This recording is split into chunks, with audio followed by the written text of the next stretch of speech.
నాడు రాయలసీమను నిర్లక్ష్యం చేసి నేడు దీక్షల పేరుతో వైసీపీ డ్రామాలు చేస్తోందని మంత్రి బీసీ జనార్దన్ రెడ్డి మండిపడ్డారు.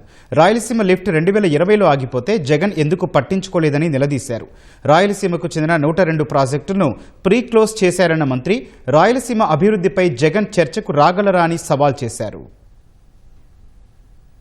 నంద్యాల జిల్లాలో గల పోతిరెడ్డిపాడు దగ్గర వైఎస్ఆర్ పార్టీకి నాయకులు సంబంధించిన వారు ఈ రోజు కేవలం రాజకీయ ఉనికిని కాపాడుకోవడానికి దీక్షలు చేస్తా ఉన్నారు. నిజంగానే మీకు చిత్తశుద్ధి ఉందా అని అడుగుతా ఉన్నాను ఈ యొక్క వైఎస్ఆర్ పార్టీ నాయకులను.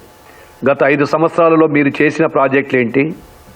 గత 14 నుంచి 19 వరకు మేము చేసిన ప్రాజెక్టుల మీద డిబేట్ పెట్టడానికి కానీ చర్చ జరగడానికి కూడా ఎప్పటికైనా సిద్ధంగా ఉన్నామని కూడా తెలియజేస్తా ఉన్నాము.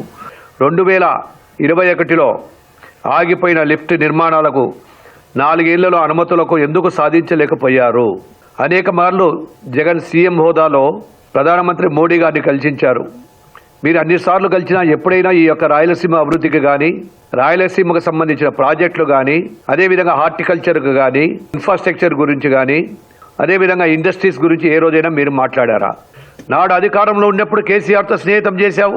ఆ రోజు జలదీక్ష చేశావు కర్నూలులో కాళేశ్వరానికి వ్యతిరేకంగా.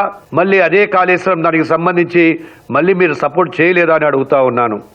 ఈరోజు రాయలసీమ పట్ల ముసలి కన్నీరు గారుస్తూ ఉన్నారంటే ప్రజలు నమ్మే పరిస్థితిలోనే లేరని కూడా తెలియజేస్తా ఉన్నాను.